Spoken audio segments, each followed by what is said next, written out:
Okay, here you see we got the boxes of QuickJacks. The QuickJacks are in. You can also see we've got two sets of boxes here. Unfortunately, there was a mistake. The right set of boxes, here you can see the pump boxes on top there, but the right set of boxes actually got sent a set of 5,000 TLs, which are not the right ones. We need 7,000 TL, so we went ahead and got on and ordered another set. There's the 5,000s you can see there, just not enough weight capacity. So we went ahead and got on, ordered another set. That's the ones on the left here. And you can see the pump boxes. So, you know, Home Depot is going to come pick up the 5,000s. We'll get a refund on that, and then we'll unbox the 7,000s. So, without further ado, let's get to the unboxing. Alright, so we are going to unbox the QuickJacks. See, we got the QuickJacks here. Finally got the right ones. Got the 7,000 TL. And the pump here. So I've already opened the pump box. But you can see here we got some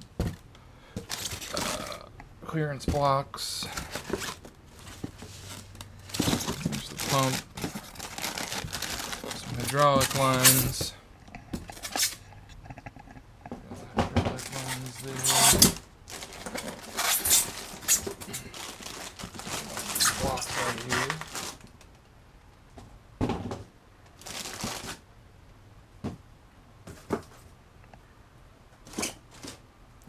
Let's get the pump out.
Now that the QuickJacks are out of the boxes, I'm going to install the fittings. There are fittings for the hydraulic lines as well as the cylinders and the pump. Once that's done, I can pressurize the air cushions for the hydraulic cylinders and begin the fill process. To fill the hydraulic cylinders, you'll want an electric air pump, something with at least 50 psi capability. I went with my Sunjoe portable electric handheld air pump. Most portable air pumps that are on the market should work here. Once pressurized, you should leave the pump on at the specified pressure and ensure the air cushion is holding pressure according to the instructions. You want to refer to the instruction manual for all the detailed instructions and specifications. So let's keep going here.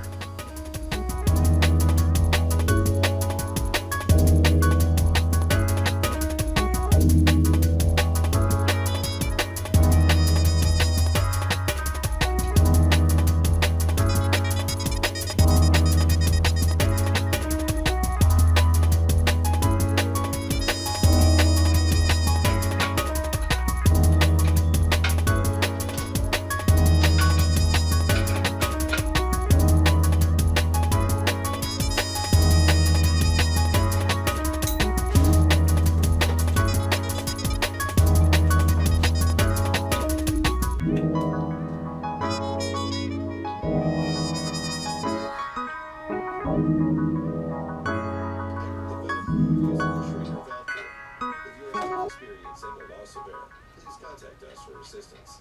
Repeat the same steps for the second frame.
This is interesting. Reading the manual here, it says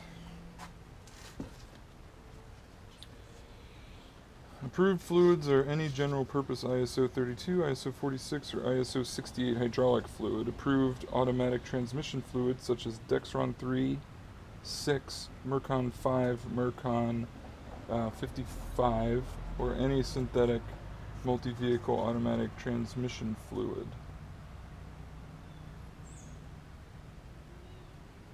So, we happen to have some Liquimoly ATF. Got lucky, I think, here. So this is specifications and approvals, Dexron 5, Ford, Mercon 55. So, looks like I got lucky. If you have transmission fluid left over from a transmission flush or anything like that, it'll work. It'll get you through. So we're going to use this stuff. It should get us going.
bleeding the hydraulic system. So with that, the QuickJacks are up and running.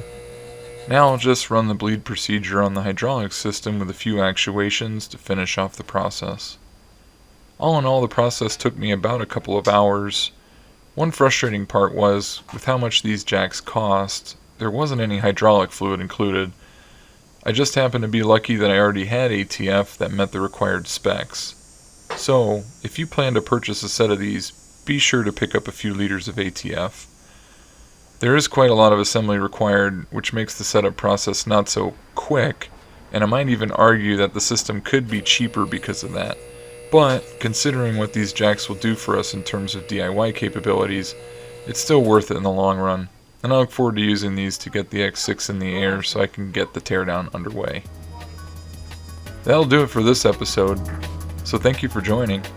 In the next episode, we'll get the car lifted and start removing the underpinnings to get the drive shaft coupling, and start the disconnection of necessary components to free up the engine. So, stay tuned, and we'll see you next time.